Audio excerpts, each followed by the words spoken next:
कम खाती हो या मिलता ही कम है, पड़ोसी है हम, इतनी खबर तो मिल ही जाती है ना? हाँ। एक काम करो, अब नई दुल्हन को भी ट्रेनिंग देना शुरू कर दो। हाँ, आप लोग चाय लीजिए ना।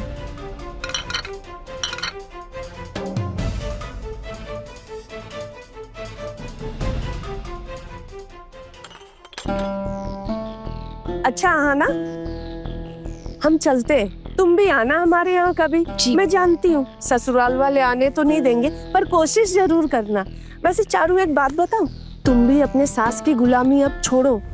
जब देखो बेचारी का सास के डर से चेहरा मुरझाया रहता है। ख्याल रखना अपना, ठीक है? हम चलते हैं। जी। चलो चलो आओ।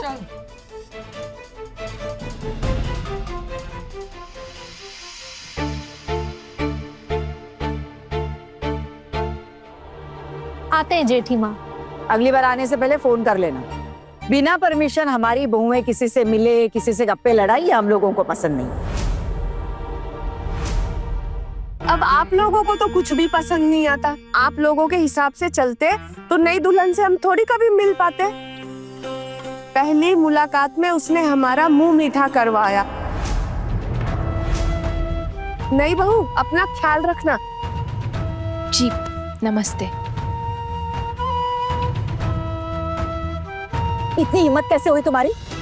हाँ, कि उन लोगों का मुंह मीठा करवाया तुमने? इस घर की महामहिम बन गई हो क्या? ऐसा यहाँ बिल्कुल नहीं चलेगा। आज तक बड़ी बहू की हिम्मत नहीं हुई ऐसे। तुम तो आते ही अपने रंग दिखाने लगी। मैंने क्या गलती की माँ?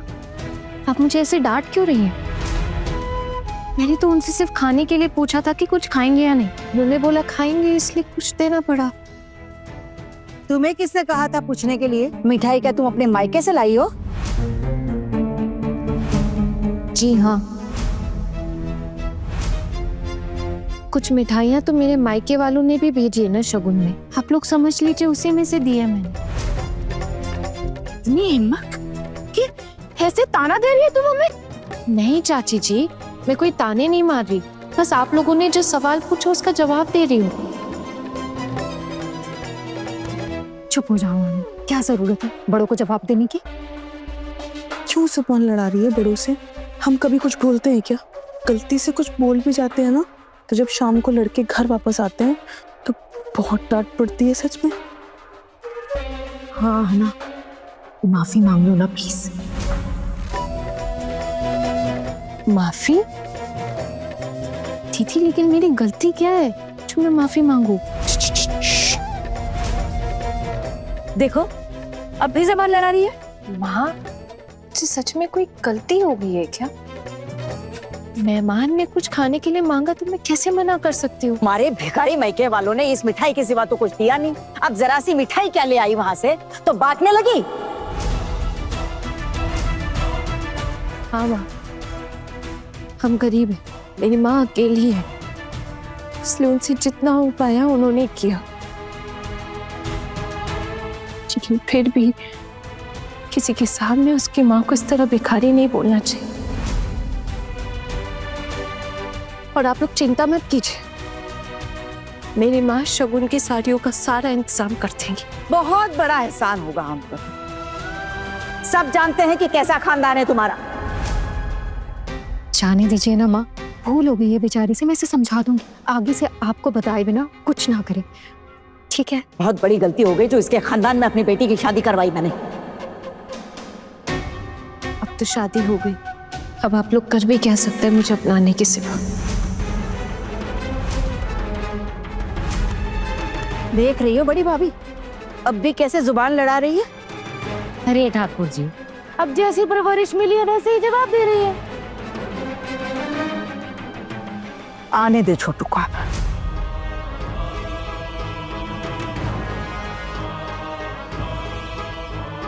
लीजिए, अब देवर जी भी आ गए। छोटू,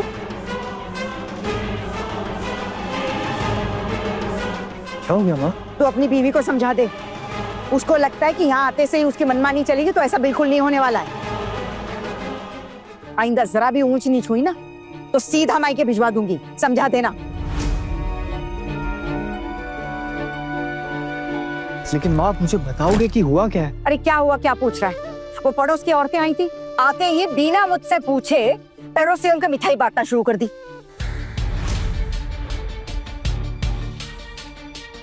आना, आपने ऐसा क्यों किया? ऐसा तो भाभियां भी नहीं करती।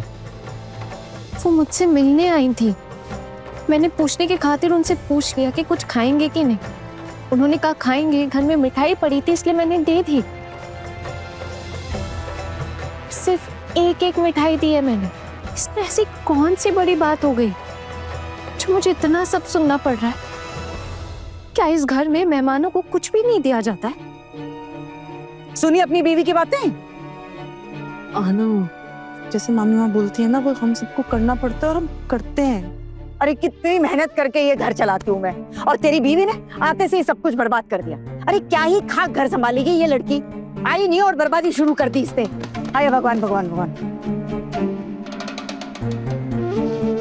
माँ, आप मेरी बात सुनो।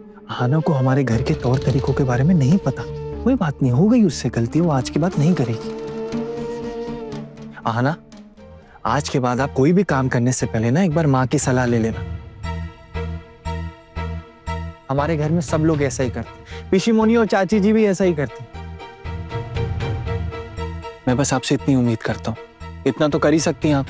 इसका मतलब है अपनी मर्जी से किसी को एक मिठाई भी नहीं खिला सकती?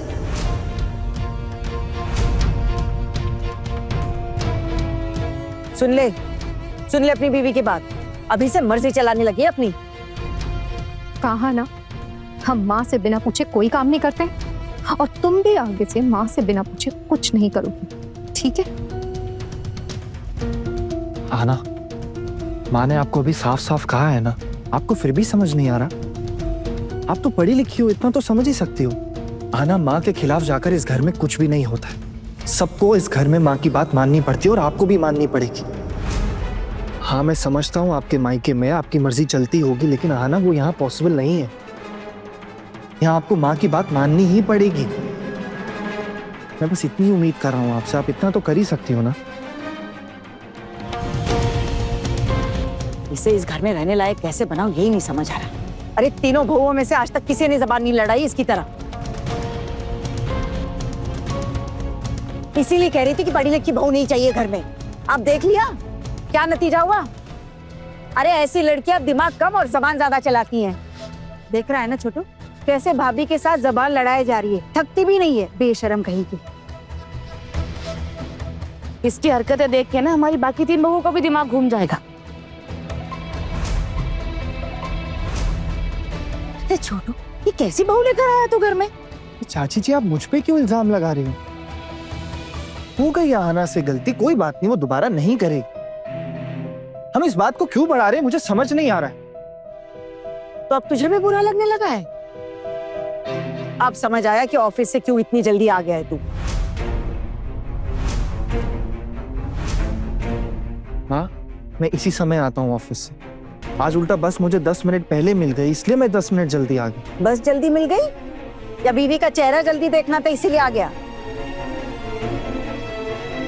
एक बात साफ साफ कह देती हूँ छोटू, इस लड़की को इस घर में रखने के लिए ट्रेनिंग देनी पड़ेगी। तुझे प्रमोशन की परीक्षा देनी है, अगर उसमें पास नहीं हुआ तो प्रमोशन नहीं होगा और ना ही तेरी तनख्वाह बढ़ेगी। इसीलिए परीक्षा में पास होना जरूरी है।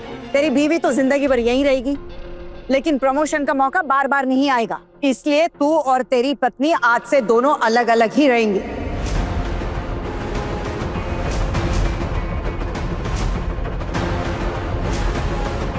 तू ऊपर वाले कमरे में सोएगा, अगर इसे अकेले सोने में दिक्कत है तो मेरे कमरे में मेरे साथ सोएगी।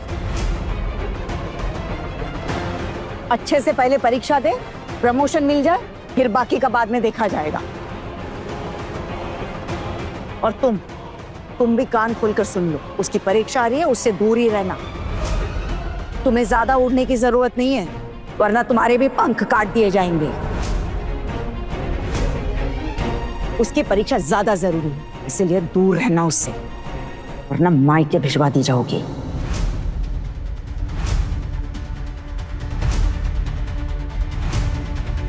नहीं माँ, प्लीज मायके भिजवाने की बात मत कीजिए। आपको जो कहना है मुझे कह दीजिए, लेकिन मायके भेजने की बात मत कीजिए। मेरी माँ ने बहुत मुश्किलों के साथ मेरी शादी की है। मैं इतनी आसानी से तो अपने मायके नहीं जाऊंगी। मैं यहीं रहूंगी। जब मेरी शादी यहाँ हुई है तो मेरा अधिकार भी यहीं है, और मैं अपना अधिकार छोड़कर अपने मायके वापस नहीं जाऊंगी।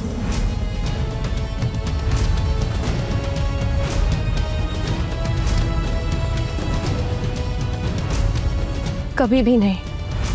इस बीच आपने बहुत बार मुझे मायके भेजने की बात की है माँ, लेकिन अब तक तो आप लोग समझ गए होंगे ना कि मेरा कोई मायका नहीं है।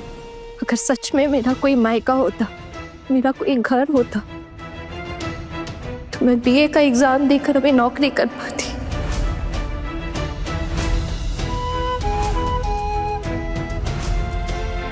यूं हड़बड़ी में मुझे ये शादी नहीं करनी पड़ती।